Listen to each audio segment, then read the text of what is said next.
নারায়ণং নমস্কৃত্য নরং চৈব নরোত্তমম দেবীং সরস্বতীং চৈব তত জয় মুদিরয়েৎ। ব্যাসদেব রচিত মহাভারত মহাকাব্য হলেও সাহিত্য জগতে এর পরিধি সীমাবদ্ধ নয়। মহাভারত ভারতীয় সভ্যতা, সংস্কৃতি, ইতিহাস, পুরাণ তথা প্রাচীন তথ্যাবলী সন্নিবেশিত হওয়ায় যেন বিশ্বকোষে পরিণত হয়েছে। এই মহাভারতের ব্যাপকতা এতটাই বিশাল যে সংস্কৃত ভাষা ছাড়াও বিভিন্ন ভাষাতে মহাভারত লেখা হয়েছে। প্রথমেই যেমন বলতে হয় বাংলা ভাষায় রচিত কাশিদাসী মহাভারত, এটি পয়ার ছন্দে রচিত।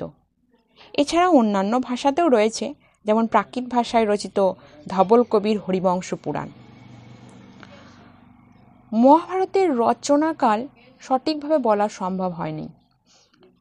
এ নিয়ে পণ্ডিত মহলে একটা মতানৈক্য থেকেই গেছে। তবে অনুমান করা হয় খ্রিস্টপূর্ব 4th শতক থেকে খ্রিস্টীয় 4th শতকের মধ্যে মহাভারত রচিত হয়েছিল, যদিও এটা পণ্ডিতদের অনুমান। এই মহাভারতে 18টি পর্ব আছে। প্রথম পর্বটি হলো আদি পর্ব। এই আদি পর্বের প্রথমেই আমরা দেখি হস্তিনাপুরের রাজা হলেন রাজা শান্তনু। আজ আমাদের আলোচ্য বিষয় রাজা শান্তনু। শান্তনু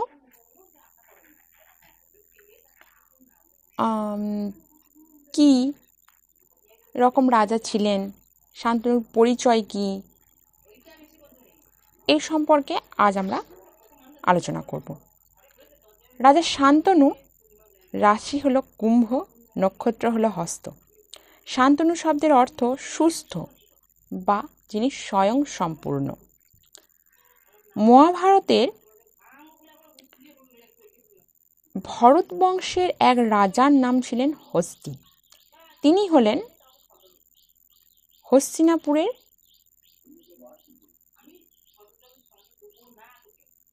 স্থাপন কর্তা। হস্তির 4 পুরুষ কুরু, হস্তির 4 পুরুষের পর কুরু রাজা হন। কুরুর পিতা সংবরণ আর মাতা হলেন তপতী। কুরুর নাম অনুসারেই এর নাম হয়েছে কুরুক্ষেত্র বা কৌরব বংশ। কুরুক্ষেত্র এবং কৌরব বংশ।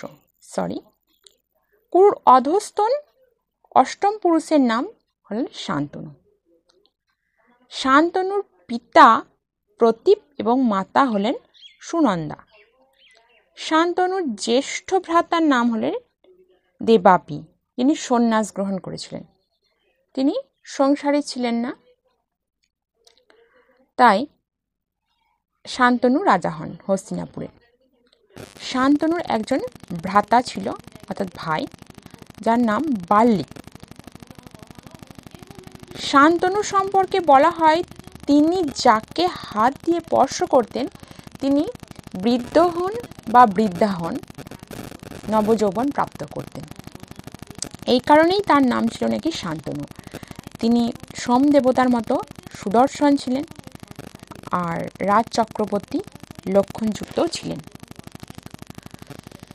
পূর্বজন্মে এই শান্তনুই ছিলেন ইক্ষ্বাকু বংশীয় রাজা মহাভীষ। প্রতীপ ও তার স্ত্রী সুনন্দা একজন সর্বগুণান্বিত পুত্রের আশায় তপস্যা করতে লাগলেন। তাদের যদিও একটি পুত্র আছে, কিন্তু তিনি সংসার বিমুখ, তাই তারা আরেকটি পুত্র চেয়েছিলেন। এই দ্বিতীয় পুত্রই হলেন শান্তনু।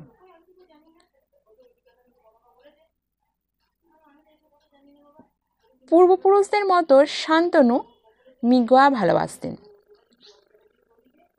একদা মৃগয়ায় গিয়ে ভাগীরথী তীরবর্তী উপবন অতিক্রম করার সময় একজন দিব্য ভরণভূষিতা পরমা সুন্দরী নারীকে দেখে তিনি অত্যন্ত মুগ্ধ হন।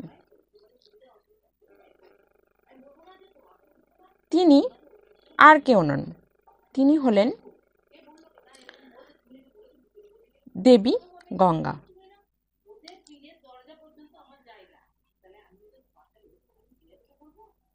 তিনি সেই দেবীকে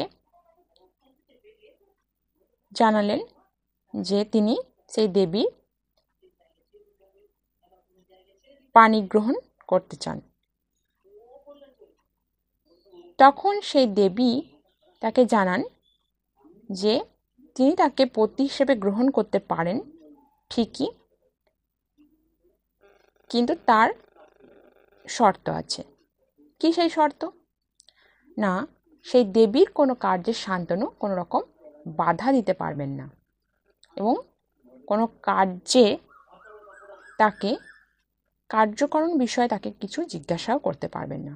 তেমন হলে তিনি সংসার ত্যাগ করবেন। শান্তনু সম্মত হলেন এবং মনু নির্দেশিত অষ্টম বিবাহের অন্যতম গান্ধর্ব মতে তাদের বিবাহ হয়।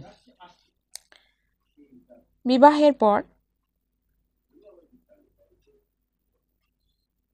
গঙ্গার 7 পুত্র সন্তান জন্মগ্রহণ করে এবং গঙ্গা সেই পুত্রদেরকে একে একে নদীতে বিসর্জন দিয়ে আসেন। এতে শান্তনু দুঃখিত ব্যথিত হলেও কোনো কিছু বলতে পারেন না পূর্ব শর্ত অনুযায়ী। কিন্তু যখন অষ্টম পুত্র জন্মগ্রহণ করে দেবব্রত, তখন তিনি আর থাকতে পারলেন না। গঙ্গার সেই পুত্রকে বিসর্জন দিতে গেলে তিনি তাকে বাধা দেন এবং তিনি তার এই রূপ কার্যের জন্য তাকে ভৎসনাও করেন। গঙ্গা তখন পূর্ব শর্ত অনুযায়ী শান্তনুকে ছেড়ে সংসার ত্যাগ করে চলে যায় এবং তখনই গঙ্গা নিজের পরিচয় শান্তনুকে জানান। গঙ্গা নবজাতককে সঙ্গে নিয়ে অন্তর্হিত হলেন। রাজা শান্তনু দুঃখিত হৃদয়ে কাল যাপন করতে লাগলেন। বেশ কয়েক বছর পর দেবব্রতের শিশুত্ব কেটে যায়। ভার পিতা শান্তনুকে দিয়ে গঙ্গা চলে যান। দেবব্রতের ভার শান্তনুকে দেওয়া হয়। শান্তনু পুত্র দেবব্রতকে যৌব রাজ্যে অভিষিক্ত করালেন। তারপরে কিছুদিন সময় অতিক্রম হয়। শান্তনু আবারও মৃগয়ায় গেলেন। এইবার আর গঙ্গার তীরে নয়, যমুনার তীরে। বিপদনিক শান্তনু যমুনার তীরে এক সুগন্ধ পেলেন। কি সেই সুগন্ধ তা অনুসন্ধান করার জন্য তিনি সেই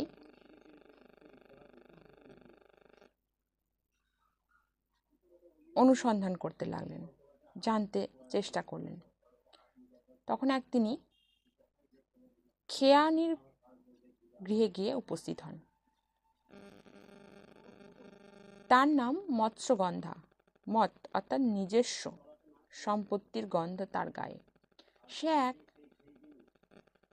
কালের সমাজে খুবই নিন্দিত ছিলেন। পরাশর নামক এক ঋষির কল্যাণে তিনি গন্ধবতী হয়ে নন্দিতা হন।